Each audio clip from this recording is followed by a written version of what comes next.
Bismillahirrahmanirrahim. Faqad qala al-mu'allif rahimahullahu ta'ala wa nafa'na bihi wa bi'ulumihi wa bi asrarihi fid dharain amin Allahumma amin. Bismillahirrahmanirrahim. Faslun fi ahkamil wasiyati. Faslun utawi iki iku fasal fi ahkamil wasiyati kang tetep ing dalem nerangaken pira-pira hukume wasiat. Wasabaqo lan wis dhisik. Wasabaqo lan wis dhisik apa maknane wasiat. Apa maknane wasiat lugatan ing dalem cara bahasa. Wa syar'an lan ing dalem cara syara'. Awa ila kitabil faraidi ing dalem pira-pira kawitane kitab faraid. Awa ila kitabil faraidi ing dalem pira-pira kawitane kitab faraid. Wala yustaratu lan ora den syarataken fil musa ing dalem barang kang den wasiati. Fil musa ing dalem barang kang den wasiati apa bihi al. Ora den syarataken apa ayyakuna yen ta ana apa al musabih. Apa ayyakuna yen ta ana apa al musabih iku makluman kang den weruhi. Wa mawjudan lan kang wujud. Wa mawjudan lan kang wujud wa hina idin lan ing dalem rikalane mengkene la yustaratu fil musabih. Wa hina idin lan ing dalem rikalane mengkene la yustaratu fil musabih tajuzu wenang apa al wasiyatu wasiyat bil ma'lumih kelawan barang kang den weruhi. Wal majhuli lan barang kang ora den weruhi atau barang kang den bodoni. Contone kalabani koyok puan. Kalabani koyok puan fiddar'i ing dalem kapur puan. Fiddar'i ing dalem kapur puan atau kapure puan. Wabil mawjudi lan kelawan barang kang wujud. Wabil mawjudi lan kelawan barang kang wujud wal ma'dumi lan barang kang ora ono. Wal ma'dumi lan barang kang ora ono contone kal wasiyati kaya wasiat. Bisamri hadhihi syajarati kelawan buahe ikilah wit. Bisamri atau bisamari hadhihi syajarati kelawan buahe ikilah wit. Qabla wujudis samrati ing dalem sadurunge wujude buah. Qabla wujudis samrati ing dalem sadurunge wujude buah. Bismillahirrahmanirrahim. Faslun fi ahkamil wasiyah. Fasal ini menjelaskan tentang wasiat. Tentunya wasiat itu ada kaitan yang sangat kuat dengan bab sebelumnya, yaitu faraid. Wasiat itu memiliki hubungan persambungan keterkaitan dengan hukum sebelumnya, karena di situ keduanya sama-sama ada masalah rad menolak wasiat, ada masalah qabul menerima wasiat, ada masalah sulus 1/3 itu nanti ada. Sama dengan persoalan kemarin itu juga kisami. Lah di sini Kenapa kok wasiat itu diletakkan setelah faraid? Kok tidak dibalik? Kok tidak wasiat dulu baru faraid? Karena untuk faraid sendiri itu persoalan yang jauh lebih penting dibandingkan wasiat. Wa aqwa, dan persoalan yang lebih kuat, sehingga ilmu faraid itu lebih didahulukan. Kemudian alasan yang kedua, faraid itu ditetapkan oleh syariat. Untuk wasiat di situ mungkin ada, mungkin terjadi, dan mungkin tidak terjadi. Karena kadang-kadang orang nikah mati di situ mungkin meninggalkan wasiat dan mungkin ada yang tidak. Berarti ghairi lazim, tidak pasti. Tapi beda dengan urusan masalah warisan. Kalau warisan setiap orang meninggal pasti ada pembagian waris. Sehingga persoalan ini lebih lazim atau lebih penting gitu dibandingkan wasiat. Kemudian sebelum masuk lebih dalam lagi, kita harus tahu dulu apa itu wasiat. Walaupun sebelumnya sudah pernah dijelaskan dalam bab faraid yang awal itu, awal ila kitabil faraid. Kita tegaskan lagi bahwa wasiat itu secara bahasa bermakna isol. Bermakna isol. Isol itu artinya menyambung. Oleh karenanya orang yang wasiat itu seolah-olah menyambung kebaikan duniawinya disambung terhadap kebaikan ukhrawinya. Kebaikan duniawi itu adalah ketaatan yang dulu pernah dilakukan di masa hidupnya. Kebaikan ukhrawi itu adalah wasiat tersebut. Itu pakun mengalir nantinya, semacam itu. Itu makna lugatan. Jadi al-isol, menyambung. Terus dalam pasal ini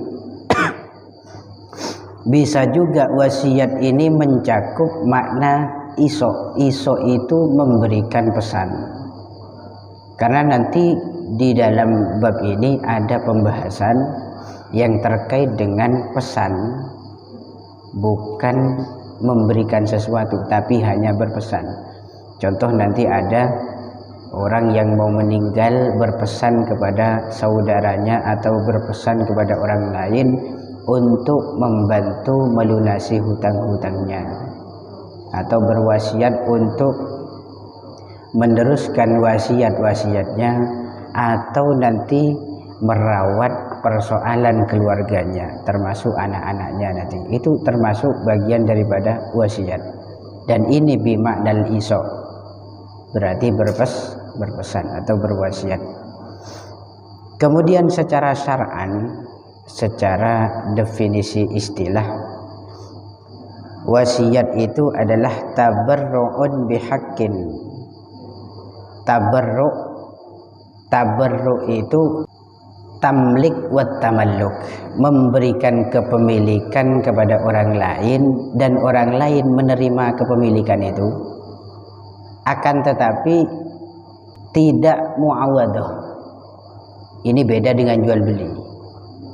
Ini saya maksud tabarru' itu beri sesuatu ke orang lain tapi tidak ada muawadah, saling mendapatkan, tidak, tapi hanya dari satu sisi saja.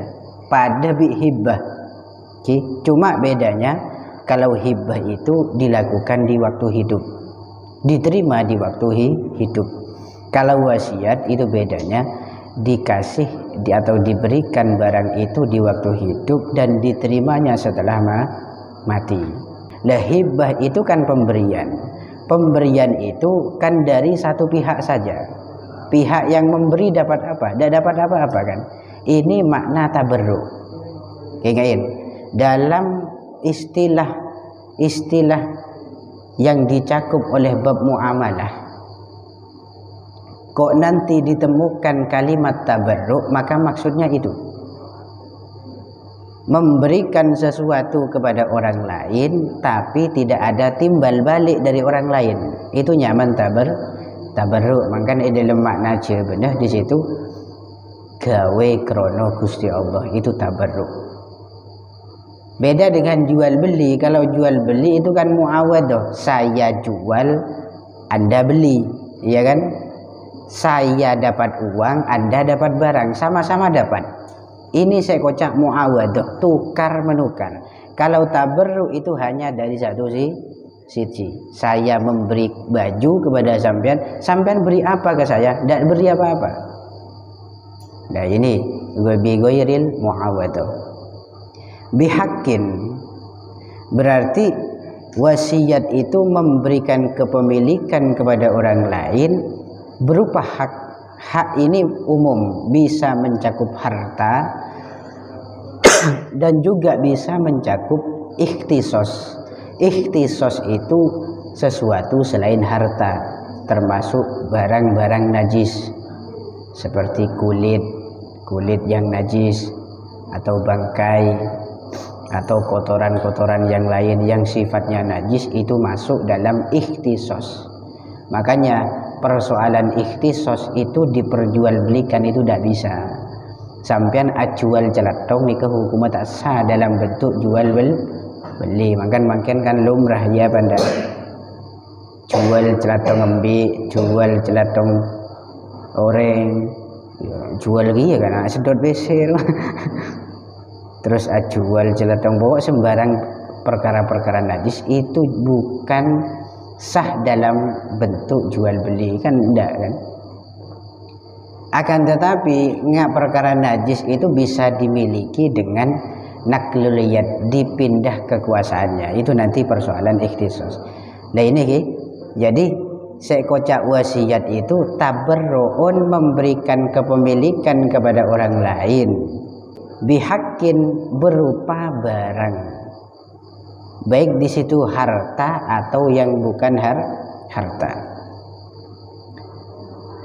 Mudhafin lima ba'dal maut, yang mana semua itu disandarkan pada waktu setelah kematian. Kalau mudhafin fi waktil hayat itu maka namanya hibah, pemberian. Ini bedanya, beda tipis. Men sampean abri sesuatu kepada orang lain di waktu hidup, maka sesuatu tersebut dikatakan transaksi hibah atau pemberian. Kalau mudhafin lima ba'dal maut, disandarkan pada waktu setelah kematian, berarti orang tersebut boleh nerima kepemilikan itu setelah adanya kematian, maka itu dikatakan wasiat. Pahami? Bedanya dengan hibah itu demikian. Terus dalam definisi yang lain, ini yang bimaknal iso gitu ki.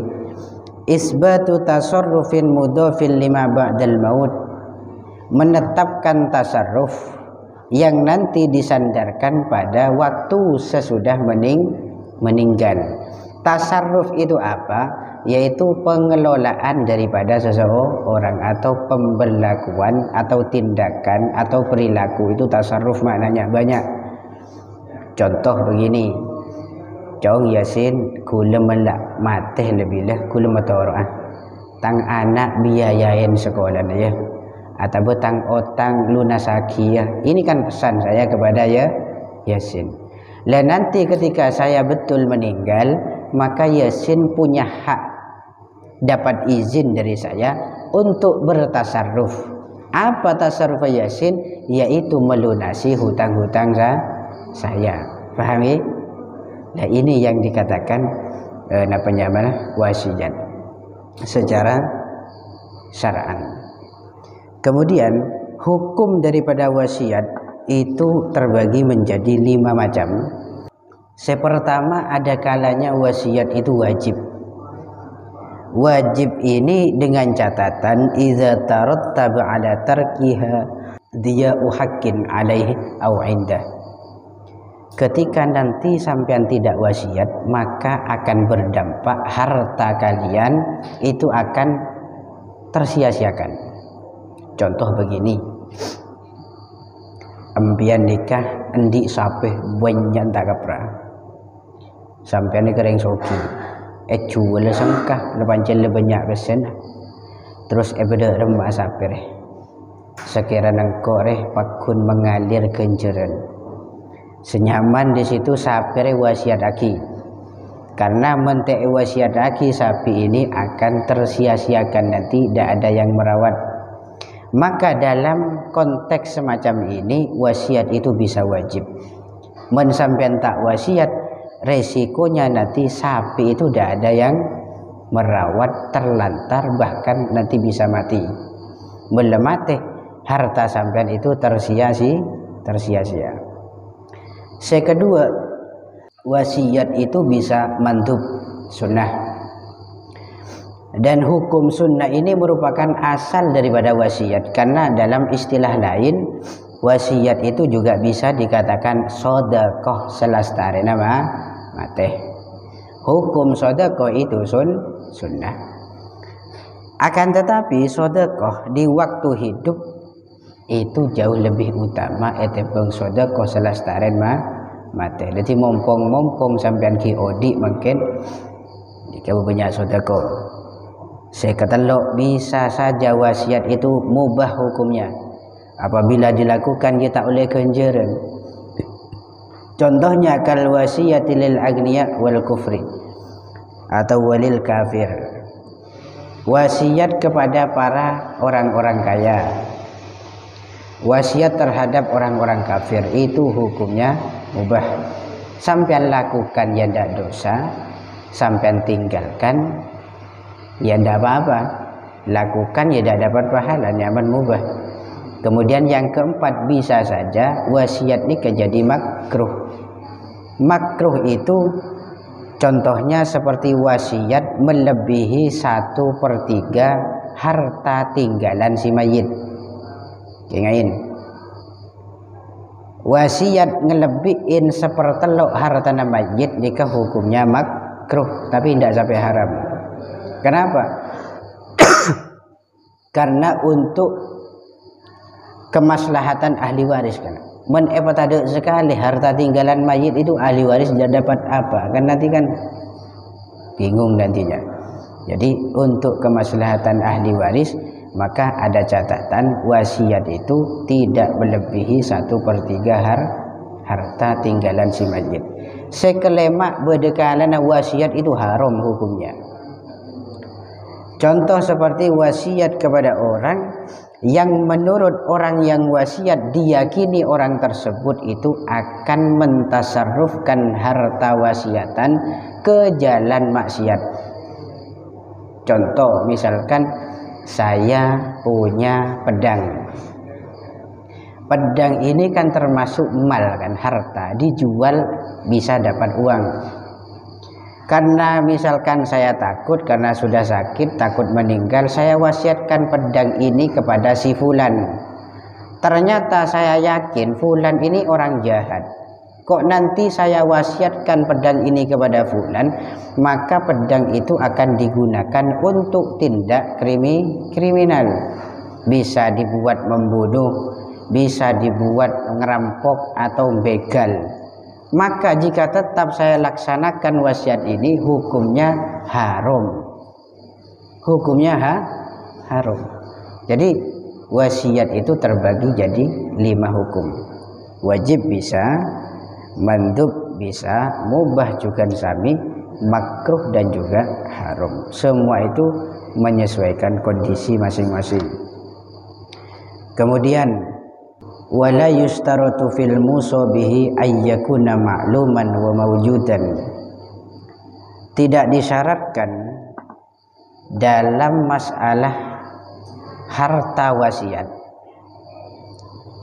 itu harus berupa barang yang maklum, artinya diketahui ukurannya, jenisnya, warnanya, macamnya, itu tidak perlu. barang wasiat itu tidak disyaratkan harus makluman, tidak disyaratkan harus diketahui ukurannya, jumlahnya, besarnya, kecilnya dan seterusnya. Itu tidak jadi syarat. Wa maujudan, dan tidak jadi syarat di situ terkait benda wasiat itu harus ada. Itu tidak ada syarat demikian, itu tidak ada. Dan sehingga wahina idin, jika tidak ada syarat yang semacam itu, tajuzul wasiyah bil maklum wal majhul, boleh kalian itu wasiat terhadap barang-barang yang diketahui atau barang yang tidak diketahui. Contoh barang yang tidak diketahui seperti kalabani fid dor'i, sampean wasiat air susu yang masih berada di dalam susunya hewan. Contoh begini, kulen di sape ngandung. Wah boy, pasti beda aing sowosona. Pas kula wasiat ke sampean, jong kula melemate lebihlah aing sosoh nang dalam sowosona sape nikah kala kaki. Tasarruf akilah, gunakanlah, terserah sampean lah. Itu kan wasiat, isi wasiatnya di situ terkait benda yang tidak diketahui. Oning sampean. Ukuran air susu banyak sedikitnya di dalam susu itu tahu apa enggak? Kan enggak tahu. Itu sah saja dalam wasiat. Kemudian wabil maujudi wal ma'dum. Wasiat itu juga bisa sah. Artinya sah di situ halal, bahkan disunnahkan. Seperti di situ wasiat terhadap barang yang wujud, berarti ada barangnya, dan juga barang yang makdum, tidak ada barangnya. Contoh seperti wasiat buah dari pohon ini, padahal pada saat itu tidak ada buahnya, itu boleh dalam wasiat. Misalkan gula naman kates etegel banyak kates, kan kates maksud si banyak. Kemudian saya wasiat, cong engkau melemate napanya mana kates buana kates jia lebih le kala kakilah angkui kakilah kandi kakilah misalkan, maka wasiat yang semacam ini hukumnya sah. Loh, barangnya ada tidak masalah dalam wasiat, paham ya? Jadi dalam wasiat tidak disyaratkan barang itu harus diketahui, tidak disyaratkan barang itu harus ada. Sehingga walaupun tidak diketahui atau sekalipun tidak ada barangnya, itu tetap berlaku wasiatnya. Artinya sah. Wasiatnya di situ sah. Kemudian dalam wasiat itu pasti nanti membutuhkan yang namanya segot. Segot itu mencakup ijab dan qabul, serah terima. Bedanya di situ dengan transaksi yang lain seperti jual beli. Kalau jual beli itu segot dan juga ijab dan qabulnya di situ harus muttasil, nyambung. Cuma beda nanti dengan wasiat. Wasiat itu ijabnya waktu masih hidup, qabulnya ketika sudah meninggal. Boleh di situ ditunda, tidak langsung, tidak masalah. Khusus dalam bab wasiat. Kemudian terkait masalah segot, dalam segot itu disyaratkan antakuna bilafdin yus'iru bil wasiyah. Lafaz yang sampean keluarkan dari lesan itu harus menunjukkan terhadap wasiat. Tidak boleh tidak. Jadi tidak sembarang segot ini. Mensampian pancen niatan ingin mewasiatkan barang sampian, syaratnya ucapan yang keluar dari mulut sampian itu menunjukkan pada wasiat. Kalau termasuk sampian itu orang yang tidak bisa berbicara, maka cukup dengan isyarah atau dengan kitabah, dengan nulis, dengan catatan. Itu tidak masalah. Kemudian terkait masalah segot juga Segotnya orang yang wasiat itu ada dua macam, ada yang soreh, ada yang kinayah. Soreh itu jelas bahwa ucapan sampean itu mengarah pada wasiat, itu jelas. Beda nanti dengan kinayah. Kalau kinayah perlu niat agar menjadikan ucapan sampean sebagai wasiat. Yang soreh itu contohnya begini, saya wasiatkan buku ini kepada si fulan. Berarti dalam kalimat yang sampean ucapkan tadi ada wasiat, dan ini jelas. Cuman ucapan sampean itu mengarah pada wasiat. Atau walaupun tidak ada kalimat wasiat, cuma di situ sampean menetapkan lafaz ba'dal maut, setelah meninggal, maka itu juga soreh, artinya jelas. Contoh, saya berikan buku ini kepada fulan setelah saya meninggal, itu juga bisa jadi wasiat, dan ini soreh. Atau begini, huwalahu ba'da mauti, buku ini milik dia setelah aku meninggal, itu juga bisa jadi wasiat, dan ini jelas, tanpa niat sudah jadi wasiat. Yang contoh kinayah ini butuh yang namanya niat. Contohnya di situ, buku ini adalah miliknya Yasin, dan buku itu termasuk harta saya. Ini kalau tidak diniati, maka ini akan menjadi hibah, ya kan? Buku ya Andin Yasin, buku ini milik Yasin, dan buku tersebut yang jadi milik Yasin itu bagian dari harta saya. Dari sampean tak mahamin bisa ngarah ke hibah, berarti secara tidak langsung kitab ya bikulai seraki ke Yasin sebagai hak kepemilikan. Paham ya? Kan umum ini lafaz, bisa ngarah ke hibah, bisa ngarah ke wasiat. Ini perlu saya niat. Jika demikian, maka kalau saya itu niatan untuk wasiat, maka jadi wasiat itu tidak boleh langsung diterima saat ini. Nerimanya kapan? Ya setelah saya meninggal. Namun bila saya niatkan lafaz tadi itu untuk hibah, pemberian saja, boleh langsung diambil saat itu. Dan nikah yang dimaksud segot yang kinayah, artinya butuh niat. Terus dalam warisan ini terakhir, ini ada dua bentuk macam akad. Ada yang di situ hakikat, ada yang di situ takdiri. Yang secara hakikat itu jelas sarana. Contohnya begini, saya wasiatkan buku ini kepada Yasin setelah saya meninggal. Berarti jelas bahwa buku ini saya wasiatkan kepada Yasin setelah saya meninggal, boleh dimiliki Yasin. Atau saya cuma bilang begini, saya wasiatkan buku ini kepada Yasin, maka ini takdirnya mana?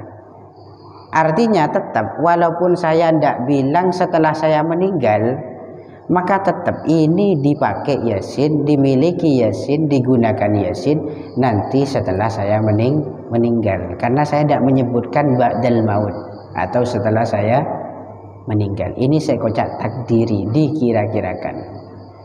Toh pada pengertiannya wasiat itu hubungannya dengan setelah kematian. Oke, Allahu a'lam bishawab. Al-Fatihah. Bismillahirrahmanirrahim.